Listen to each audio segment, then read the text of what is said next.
Pengertian kepailitan. Pasal 2 ayat 1 Undang-Undang Nomor 37 Tahun 2004 UU KPKPU yang mendefinisikan pailit sebagai debitur yang mempunyai 2 atau lebih kreditor dan tidak membayar lunas sedikitnya satu utang yang telah jatuh waktu dan dapat ditagih.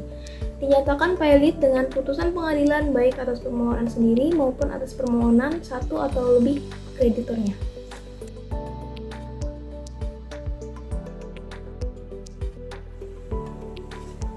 Pailit sebagai upaya hukum penagihan utang. Secara kronologis, kemunculan pailit diawali dengan terjadinya perikatan utang piutang antara debitor dan kreditor, yang kemudian hari tidak dapat dibayarkan oleh debitor. Utang merupakan cara yang paling tepat dibandingkan dengan cara lainnya bagi perusahaan maupun individu untuk mendapatkan dana segar yang mana dapat digunakan untuk mengembangkan usaha. Namun, demikian ketidakhati-hatian dalam menggunakan utang dapat menyebabkan seorang atau korporasi menjadi bangkrut, yang mana lebih lanjut dapat dijatuhkan pailit. Kepailitan merupakan salah satu upaya hukum untuk melakukan penagihan pelunasan hutang kepada debitor.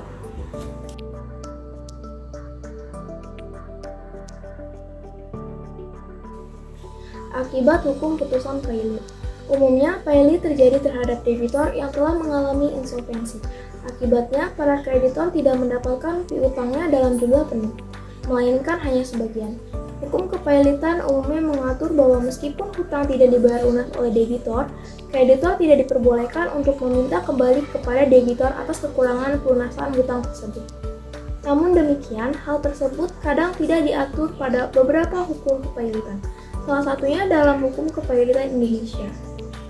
Akibatnya, hukum putusan pailit bukan hanya menimbulkan dampak pada debitor, melainkan juga terhadap kreditor dan pihak yang berkaitan dengan debitor.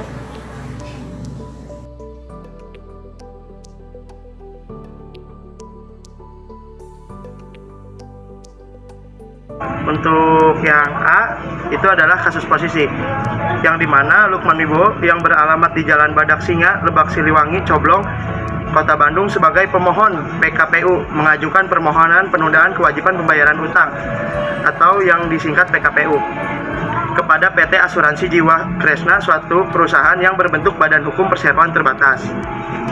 Didirikan menurut hukum negara Republik Indonesia yang berkedudukan di Jakarta Utara, berkedudukan di Kresna Tower C 10 TH Floor 18 Park Place SCBD, Jalan Jenderal Sudirman, Senayan, Kebayoran Baru, South, Jakarta City. Sebagai termohon PKPU, pada awalnya kreditur beritikat baik mencari keadilan dengan mengajukan permohonan izin untuk mengajukan PKPU kepada OJK. Namun tidak ditanggapi selama berbulan-bulan oleh OJK. Sedangkan pada pasal 53 ayat 3 Undang-Undang Nomor 30 Tahun 2014 tentang administrasi pemerintahan yang mengatur batas waktu dalam hal demi hukum harus memberikan jawaban. Jika dalam 10 hari tidak diberikan jawaban secara tertulis, maka demi hukum harusnya dinyatakan dikabulkan dan tidak perlu dilakukan perbuatan hukum kembali untuk mengukuhkan fakta atau peristiwa hukum tersebut.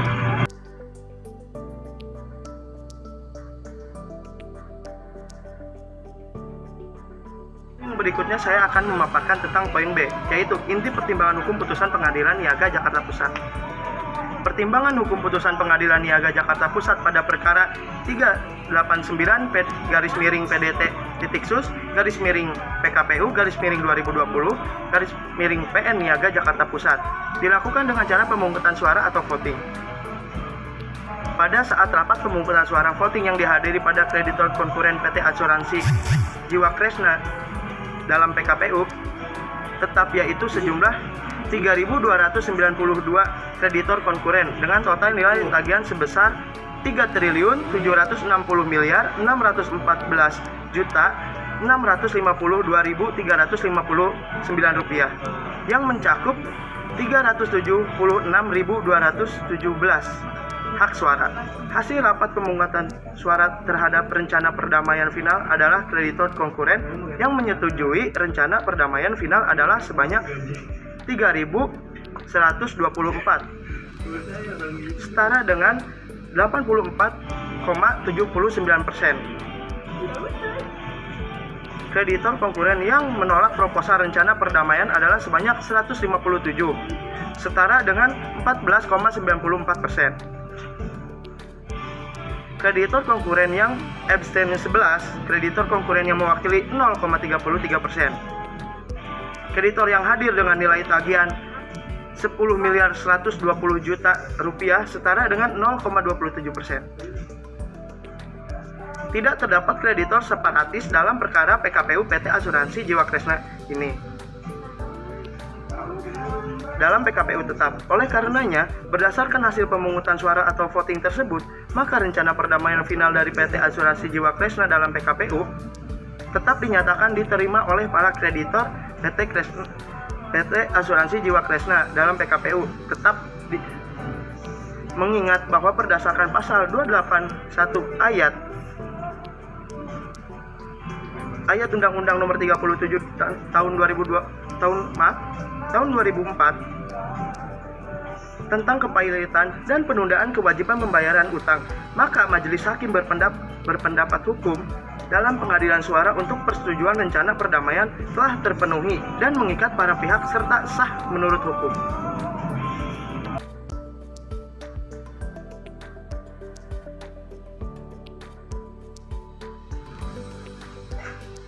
Pada poin C, amar putusan Pengadilan Niaga Jakarta Pusat. Adapun judex facti putusan masalah ini, Pengadilan Niaga Jakarta Pusat telah menjatuhkan putusan dengan nomor 389-PDT-PKPU-2020-PN Niaga Jakarta Pusat. Amar tersebut menyatakan sah dan mengikat secara hukum perjanjian perdamaian tertanggal 10 Februari 2021 antara PT Asuransi Jiwa Kresna dalam PKPU dengan para krediturnya dan menghukum debitor PT Asuransi Jiwa Kresna dalam PKPU dan seluruh kreditor-kreditornya untuk tunduk dan mematuhi serta melaksanakan isi perjanjian perdamaian tertanggal 10 Februari 2021. Menyatakan penundaan kewajiban pembayaran utang dalam kurung PKPU dengan nomor 389-PDT-PKPU-2020-PN Niaga Jakarta Pusat. Demi hukum berakhir, menyatakan imbalan jasa tim pengurus dan biaya kepengurusan akan ditetapkan dalam penetapan tersendiri dan menghukum pemohon untuk membayar biaya perkara yang sampai saat ini ditetapkan dengan sejumlah uang Rp3.923.000.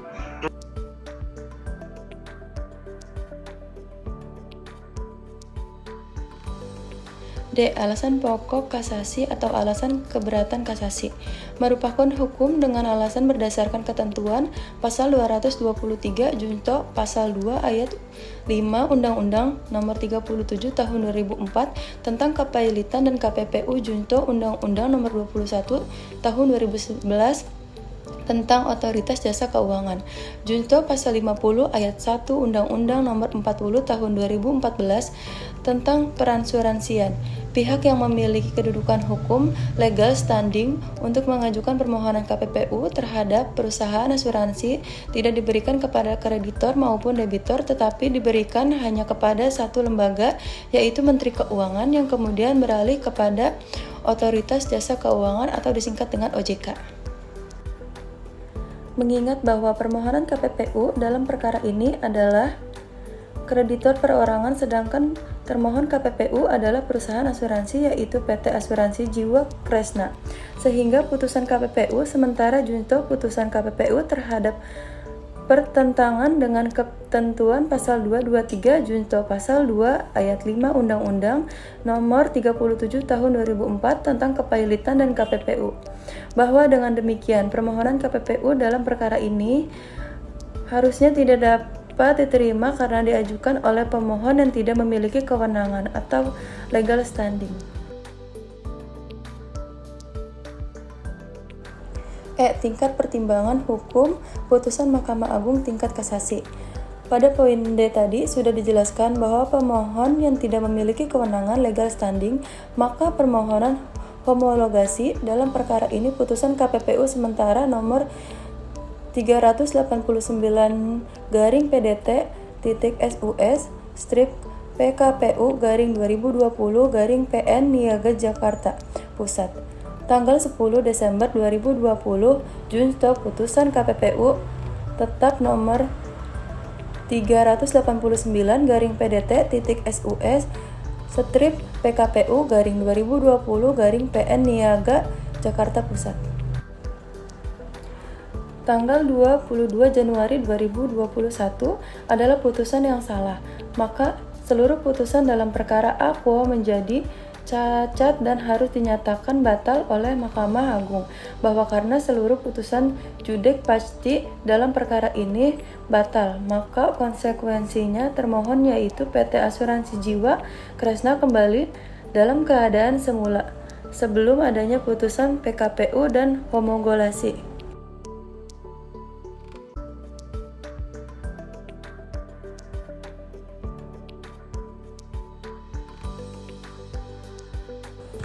F. Amar putusan Mahkamah Agung tingkat kasasi. Adapun putusan masalah tersebut adalah mengabulkan permohonan kasasi dari para pemohon kasasi dan membatalkan putusan pengesahan perjanjian perdamaian homologasi, yaitu putusan Pengadilan Niaga pada Pengadilan Negeri Jakarta Pusat nomor 389/PDT-SUS strip PKPU garing 2020 garing PN Niaga Jakarta Pusat yang amarnya menolak permohonan penundaan kewajiban pembayaran utang dari pemohon penundaan kewajiban pembayaran utang untuk seluruhnya dan menghukum termohon kasasi atau pemohon PKPU untuk membayar biaya perkara dalam semua tingkat keadilan yang dalam tingkat kasasi ditetapkan sebesar 5 juta rupiah. Penyelesaian perkara kepailitan pada putusan Pengadilan Niaga Jakarta Pusat perkara nomor 389 PDT-SUS PKPU garing 2020 PN Niaga Jakarta Pusat dalam mengajukan permohonan penundaan kewajiban pembayaran utang atau PKPU dilakukanlah pemungutan suara atau voting rencana berdasarkan pasal 281 ayat 1 huruf A dan B Undang-Undang Nomor 37 Tahun 2004 tentang kepailitan dalam PKPU. Kemudian hasil dari rapat pemungutan suara atau voting terhadap rencana perdamaian final adalah sebagai berikut. Kreditor konkuren yang menyetujui rencana perdamaian final adalah sebanyak 3.124 kreditor konkuren yang mewakili 94,90% kreditor yang hadir dengan nilai tagihan sebesar 3.189.210.881 rupiah setara dengan 84,79%. Kreditor konkuren yang menolak proposal rencana perdamaian adalah sebanyak 157 kreditor konkuren yang mewakili 4,77% kreditor yang hadir dengan nilai tagihan sebesar 569.441.478 rupiah setara dengan 14,94%. Kreditor konkuren yang abstain 11 kreditor konkuren yang mewakili 0,33% kreditor yang hadir dengan nilai tagihan 10.120.000.000 rupiah setara dengan 0,27%. Oleh karenanya, berdasarkan hasil pemungutan suara atau voting tersebut, maka rencana perdamaian final dari PT Asuransi Jiwa Kresna atau dalam PKPU tetap dinyatakan diterima oleh para kreditor PT Asuransi Jiwa Kresna atau dalam PKPU tetap. Alasan kasasi dilakukan pada perkara putusan nomor 389 PDT-SUS PKPU 2020 PN Niaga Jakarta Pusat berdasarkan ketentuan pasal 223 Junko pasal 2 ayat 5 Undang-Undang Nomor 37 Tahun 2004 tentang kepailitan dan PKPU, Junko Undang-Undang Nomor 21 Tahun 2011 tentang Otoritas Jasa Keuangan Junko pasal 50 ayat 1 Undang-Undang Nomor 40 Tahun 2014 tentang perasuransian. Pihak yang memiliki kedudukan hukum atau legal standing untuk mengajukan permohonan PKPU terhadap perusahaan asuransi tidak diberikan kepada kreditor maupun debitor, tetapi diberikan hanya kepada satu lembaga, yaitu Menteri Keuangan, yang kemudian beralih kepada Otoritas Jasa Keuangan atau OJK. Kemudian melihat pemohon PKPU dalam perkara ini adalah kreditor perorangan, sedangkan termohon PKPU adalah perusahaan asuransi, yaitu PT Asuransi Jiwa Kresna, sehingga putusan PKPU sementara Junko putusan PKPU tetap bertentangan dengan ketentuan pasal 223 Junko pasal 2 ayat 5 Undang-Undang Nomor 37 Tahun 2004 tentang kepailitan dan PKPU. Bahwa dengan demikian permohonan PKPU dalam perkara ini harusnya tidak dapat diterima karena diajukan oleh pemohon yang tidak memiliki kewenangan atau legal standing. Karena meskipun hakim berwenang menafsirkan suatu ketentuan undang-undang, tetapi penafsiran tersebut hanya dapat dibenarkan jika norma dan ketentuan tersebut tidak jelas, sehingga perlu ditafsirkan. Prosedur pengajuan permohonan PKPU dan pailit diatur melalui undang-undang bersifat khusus, yaitu Undang-Undang Nomor 37 Tahun 2004 tentang kepailitan dan PKPU. Sehingga sesuatu dengan asas lex specialis legi generalis permohonan pailit dan PKPU harus diperiksa dan diputus berdasarkan koridor Undang-Undang Nomor 37 Tahun 2004. Oleh karena itu, dalam pertimbangannya, Judik pasti dalam putusan PKPU sementara Junko, putusan PKPU tetap memeriksa dan memutus permohonan berdasarkan Undang-Undang Nomor 30 Tahun 2014 tentang administrasi pemerintahan, hal mana adalah kesalahan sangat mendasar karena memeriksa dan mengadili permohonan PKPU berdasarkan ketentuan undang-undang bersifat umum di luar koridor undang-undang yang bersifat khusus, yaitu Undang-Undang Nomor 37 Tahun 2004 tentang kepailitan dan PKPU. Melihat dari pertimbangan di atas, maka perlu diajukannya kasasi. Kesimpulannya, kepailitan merupakan cara penyelesaian sengketa dengan cara pemberesan di mana budal pailit akan dibagi kepada kreditor secara parai, pasu, prorate, dan parte. Kepailitan sebagai sarana untuk memperoleh pengembalian utang oleh pemohon karena kreditornya cukup banyak, sedangkan harta debitor tidak cukup untuk membayar lunas semua kreditor. Penyelesaian sengketa antara debitor dan kreditor dilakukan secara adil, cepat, terbuka, dan efektif, di mana asas keadilan dan kepastian hukum merupakan dua prinsip yang dijadikan landasan dalam penyelesaian sengketa masalah utang piutang melalui kepailitan dan penundaan kewajiban pembayaran utang. Saran: Undang-Undang Kepailitan dan Penundaan Kewajiban Pembayaran Utang atau PKPU harus segera diperbarui, khususnya mengenai proses PKPU, sebab pada proses perdamaian dalam kerangka PKPU, kreditor lebih superior ketimbang debitor. Hal ini jelas tidak sesuai dengan tujuan diadakannya PKPU. Untuk mencegah terjadinya kepailitan pada debitor, kepailitan harus dipahami sebagai upaya terakhir atau ultimate remedium dalam penyelesaian utang piutang antara debitor dan kreditor. Sekian presentasi dari kelompok kami, kurang lebihnya mohon dimaafkan. Wassalamualaikum warahmatullahi wabarakatuh.